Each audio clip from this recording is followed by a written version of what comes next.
सात संगत जी प्यार से कहना जी, धन्य निरंकार जी। सात संगत जी संसार जी अपनी बाड़ी में फरमाए हैं, जिन्होंने राम का दर्शन पाया उनको तुम नमस्कार करो। इनके भीतर दाता बोले इनका ही सत्कार करो। सात संगत जी, जो परमात्मा का दर्शन पाया है वो कोई साधारण व्यक्ति तो नहीं होगा। और जिस तरह उदाहरण देते हैं कि पारस लोहे को छूता है तो सोना बन जाता है लोहा, उसी प्रकार सत्संग जी अगर ये परमात्मा से मिला है तो अवश्य ही परमात्मा का सारा गुण इसमें आया होगा। रोम रोम में ये सत्य का स्थापित होगा। सत्संग जी, अब ये शुद्ध आत्मा और सत्संग जी इनके एक एक शब्द जो है परमात्मा का होगा, क्योंकि सत्संग जी कहते हैं कि परमात्मा मानव के घट का ही सहारा लेता है। तो आज ये परमात्मा से मिलकर आए हैं तो परमात्मा का राज का पता इन्हीं के घट से परमात्मा जरूर महापुरुष से कहवाएगा, ये संत से कहवाएगा, अपना सारा राज इसी के घट से खुलवाएगा। और सत्संग जी कहते हैं इन्हीं का सत्कार करो तो करना ही पड़ेगा।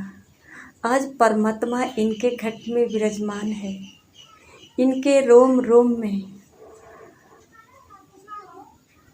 सत्संग जी आज एक एक शब्द इनका परमात्मा का ही होगा। घट भले ही इनका होगा, मुख भले ही इनका होगा, पर शब्द जो है सतगुरु का ही होगा, परमात्मा का ही होगा। और एक एक शब्द जो है सत्संग जी कल्याणकारी होगा। सिर्फ ये हमारे लिए ही है। ये आज एक मानव का रूप में, आज एक मानव के घट से हो करके कुछ शब्द जो है उच्चारण किया तो ये हमारे लिए ही किया। इसलिए सत्संग जी सद्गुरु ज्ञान प्राप्त करके कहते हैं कि जो परमात्मा से मिलकर आता है, जो परमात्मा का दर्शन कर लेता है, इनका सत्कार करना, इनका नमस्कार करना सब सार्थक हो जाता है। इनका नमस्कार करना मतलब परमात्मा का नमस्कार करना, इनका सत्कार करना मतलब परमात्मा का सत्कार करना। सत्संग जी इतना सहज भाव सद्गुरु प्रकट कर देता है। सत्संग जी संसार जी की एक बाड़ी है कि जो नर अपने प्रभु को जाने प्रभु के जैसा हो जाता है। आज भले ही शरीर किसी और का है पर ये बक्ता तो वही है। आज आत्मा और परमात्मा दोनों मिलकर एक हो गया है। ये नर के रूप में है पर मिलकर आया है परमात्मा से। सत्संग जी ये सतगुरु का बहुत बड़ी कृपा है कि आज संतों से मिलाकर सतगुरु के सुनने का अवसर दिया। जो शब्द सिर्फ मानव के कल्याण के लिए है, मानव को जगाने के लिए है। सत्संग जी कह रहे हैं कि नकल के भीतर असल छिपा है, इसी असल से प्यार करो। आज ये सत्संग जी दो नहीं एक है। अगर शरीर पे ध्यान गया तो कोई एक साधारण व्यक्ति पर सत्संग जी अगर शब्द पे ध्यान गया तो ये परमात्मा, और ये ज्ञात हो गया कि ये नकल जो है, ये जो मानव रूप में इसके अंदर असल सत्य परमात्मा छुपा है, और ये छिप करके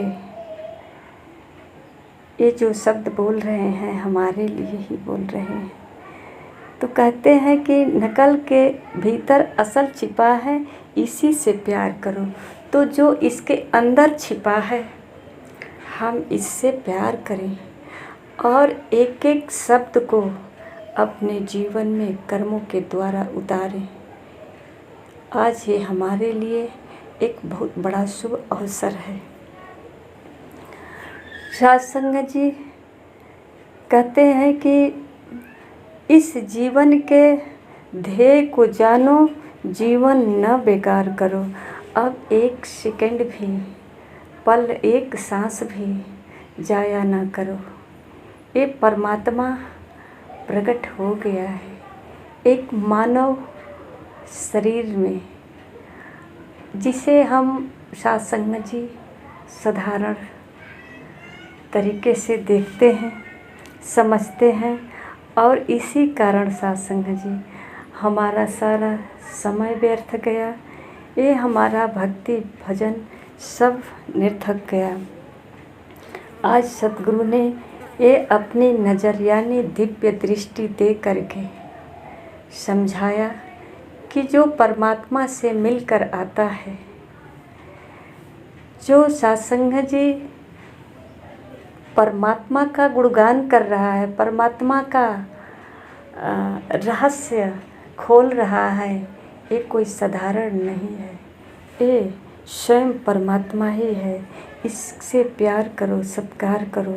ये समय न बीते, ये पल क्षण न बीते, अपने आप को समर्पण करके, इसे रिझा करके, खुश करके अपने जीवन को धन्य कर लो।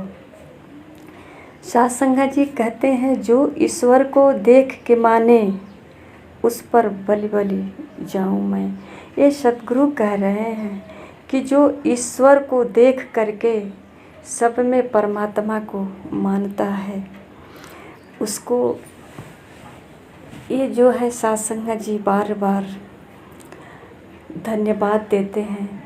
जैसा कि सत्संग जी ये सतगुरु का नज़र इन भक्तों पे हो जाता है। इनका सर्व सत्संग जी हर पल जो है जीवन का आधार ये सतगुरु हो जाता है। सत्संग जी ये सतगुरु की बहुत बड़ी कृपा है कि ये मानव के बीच में, ये मानव रूप में आ करके सत्संग जी एक ऐसा भाव प्रकट करता है। सत्संग जी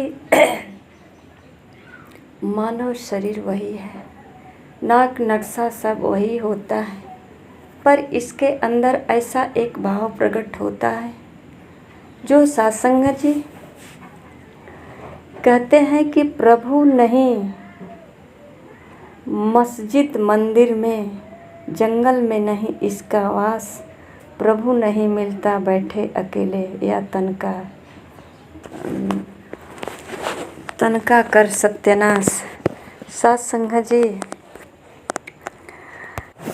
अब इनको आभास हो गया है कि प्रभु मंदिर, मस्जिद, जंगल सिर्फ इसमें ही नहीं मिलते, ये सब जगह प्राप्त हैं।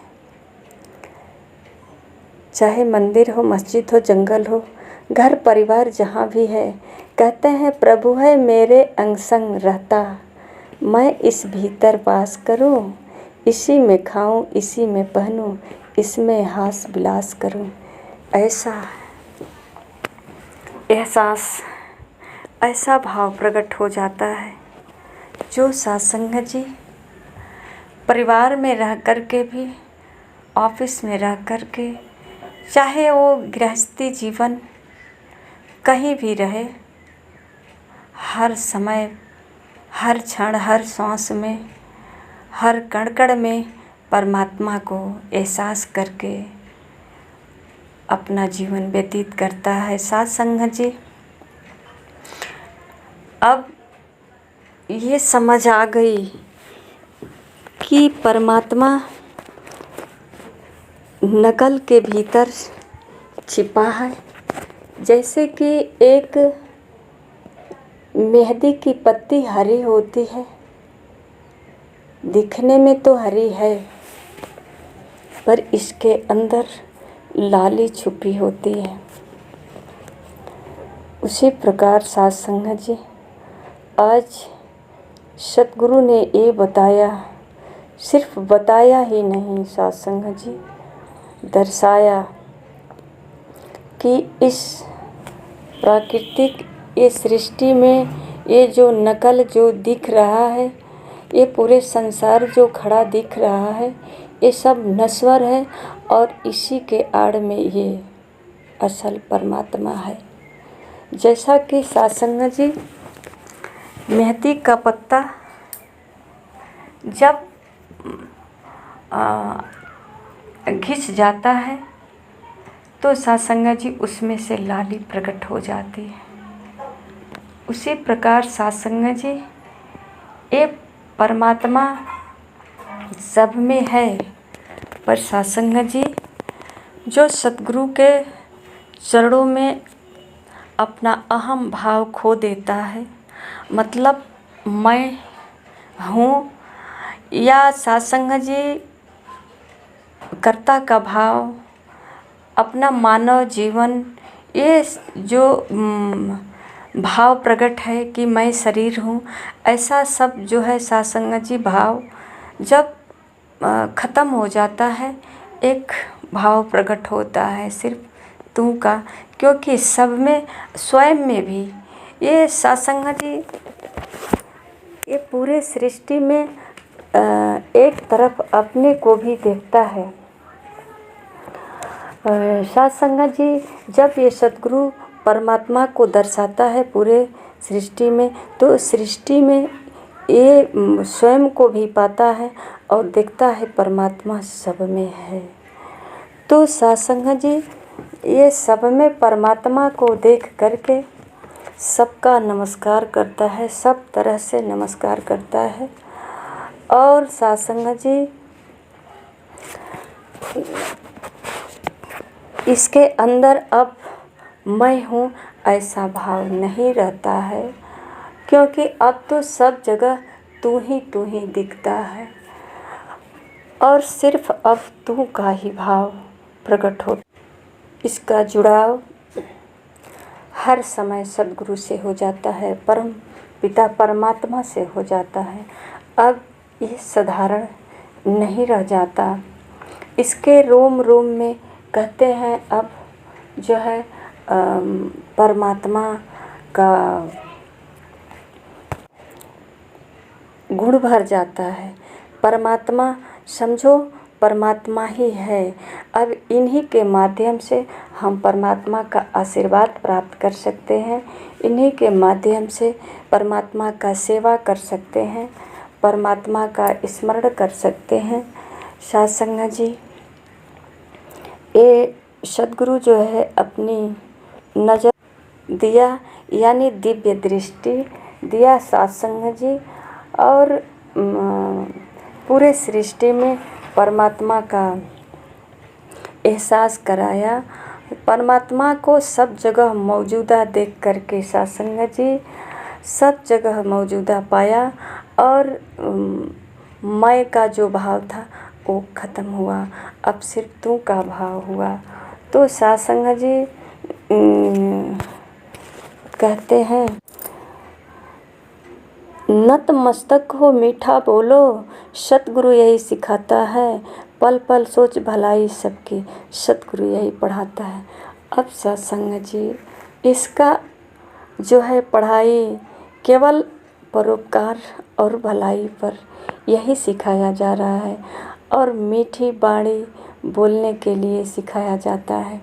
साथ संगत जी, अब जो स्वयं का आभास नहीं कर पाता है तो साथ संगत जी अब तो कड़वा बोलने का कोई उपाय ही नहीं है। वैसे सत्संगत जी संसार है तो संसार में मैं का तो कभी कभी भाव आ ही जाता है, क्रोध भी प्रकट हो जाता है और सत्संगत जी कर्ता का भाव भी प्रकट हो जाता है। और जो सत्संगत जी सतगुरु के चरणों में निरंतर अपना ध्यान जोड़े रहता है तो कबीर जी की एक चौपाई आती है कि ऐसी बानी बोलिए मन का आपा खोए, औरों को शीतल करो आपो शीतल होए। तो सत्संगत जी कुल जो है सब मिलाकर यही कहते हैं कि ये सब बाणी का ही कमाल है, क्योंकि अभी जो सद्गुरु के द्वारा जो शब्द आया, बाणी जो आई, ये हमारे लिए लाभदायक हुआ। तो सद्गुरु का शब्द जो है सब सत्संगत जी एक एक शब्द ब्रह्म है जो हमारे जीवन का आधार है, कल्याण के लिए है। ये शब्द ही नहीं बल्कि ये परमात्मा है, मानो हम इसका दर्शन कर रहे हैं। तो सत्संगत जी इसी तरह कहते हैं कि अगर शब्द हमारा जो है नकारात्मक होता है, कुछ ऐसा होता है शब्द जो उससे अग्नि प्रकट होती है, तो अग्नि प्रकट होती है सत्संगत जी तो स्वयं को भी जलाती है और सामने वाले को भी जलाती है। अगर कड़वा शब्द आता है तो पहले स्वयं को जला कर आती है, स्वयं का जो है नुकसान होता है, इसके बाद सामने वाला का नुकसान होता है। और सत्संगत जी प्रमाण भी कई जगह महापुरुष दे चुके हैं कि शब्दों से 18 दिन तक महाभारत चला। सत्संगत जी कौरवों का नाश हुआ, शब्दों के द्वारा द्रौपदी का चिरहरण हुआ तो सत्संगत जी शब्दों के ही कारण हुआ। तो सत्संगत जी इस तरह से महापुरुष जो है हमको उदाहरण देकर समझाते हैं कि अगर ऐसी बानी बोलेंगे मन का आपा, मतलब हम अपनी जो है सब कुछ मान सम्मान या जो है मैं हूँ ऐसा भाव नहीं है, मेरी इज्जत मेरा मान प्रतिष्ठा, एक भाव हो किसी के परोपकार का, सब में परमात्मा को मतलब एहसास करेंगे कि ये भी परमात्मा है, तो कहीं न कहीं हमारा भाव जो है सत्संगत जी प्रेम का ही होगा। और जब मीठी बाणी होगी तो सत्संगत जी स्वयं के अंदर भी शीतलता होगा और सुनने वाले सामने को भी शीतलता मिलेगी। तो सत्संगत जी ये शब्द है कि दवा का भी काम करता है और जहर का भी काम करता है। तो सत्संगत जी इसलिए महापुरुष कहते हैं कि शब्द बोलो तो पहले तौलो, तौल करके ही एक भी शब्द बोलो तो तौल कर बोलो।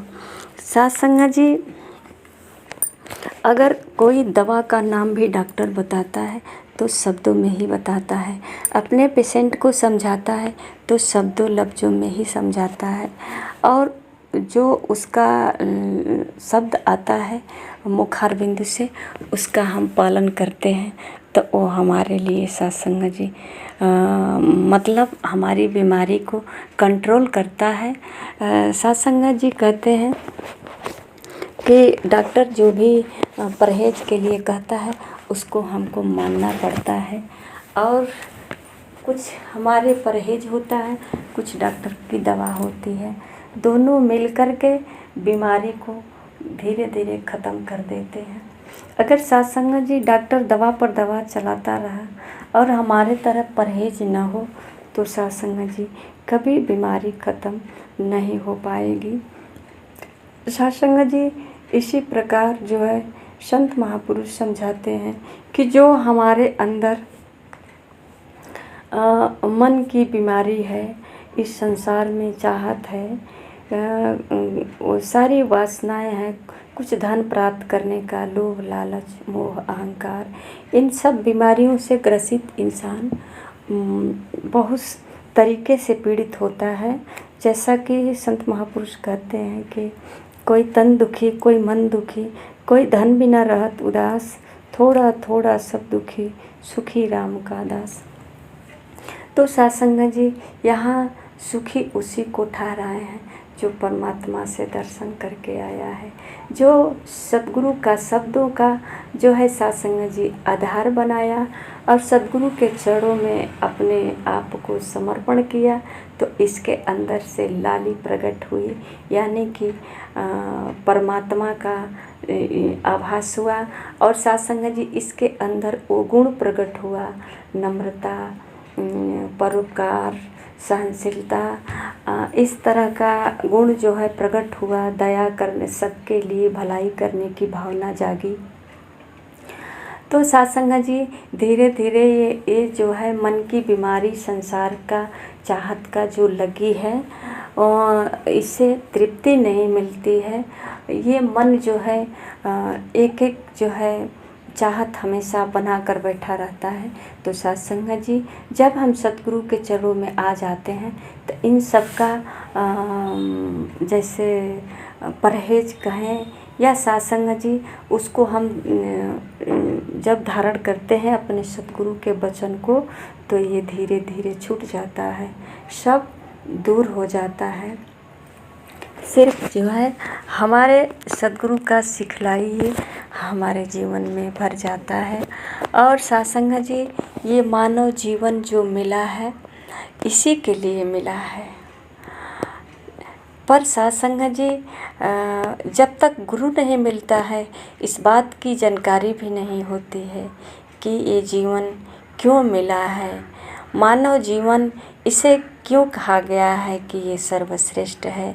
ये सिर्फ घोंसला बनाने के लिए या बाल बच्चे ये संसार बढ़ावा करने के लिए आया है या इसका कोई और उद्देश्य है, इस तरह की जानकारी सासंग जी जब हम संत महापुरुषों के बीच आते हैं, संतों के चरणों में आते हैं, तब सासंग जी प्राप्त होता है।